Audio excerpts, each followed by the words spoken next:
This feature is powered by Digicel. Digicel, better together.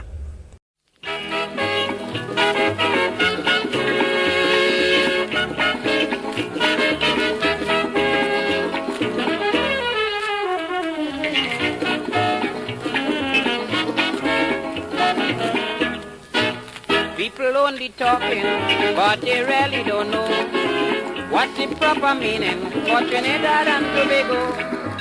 Cyprian start the ball rolling, now the doctor doing the bowling, so that we help Uncle Eric.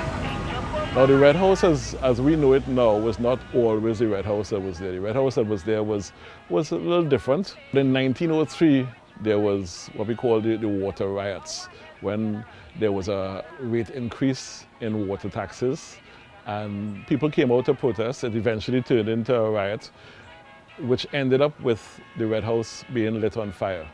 And the Red House burned down fairly quickly. That's why, we have an expression in Trinidad, boy, that didn't last as long as the Red House fire. That's where it came from. So the Red House did burn in 1903 and was rebuilt, but it had always been the seat of government under English rule.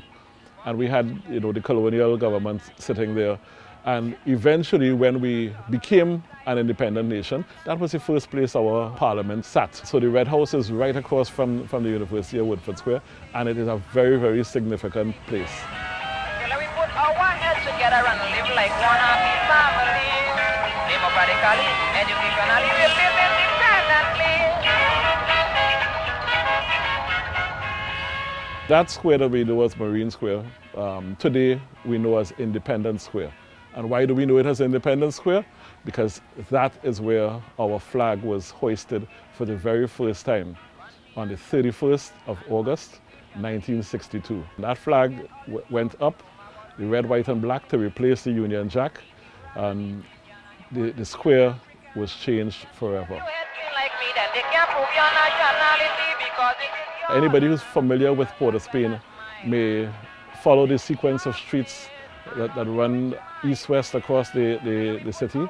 Coming down just below Park Street, you have Duke Street, then you have Prince Street, then you have Queen Street, then suddenly you have Independence Square, and you think, okay, we're missing something there. Well, what we're missing is actually King Street, and that's what Independence Square was before. Between the Twin Towers and a St. Nicholas building, I think that it's called, you'll see one column sticking up at the corner, and you'll see King Street engraved on it.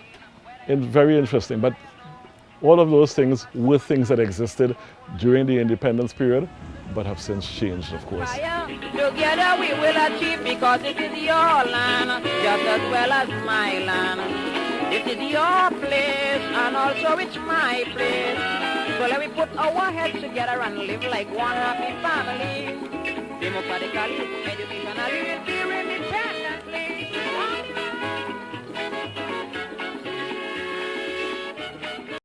This feature was powered by Digicel. Digicel, better together.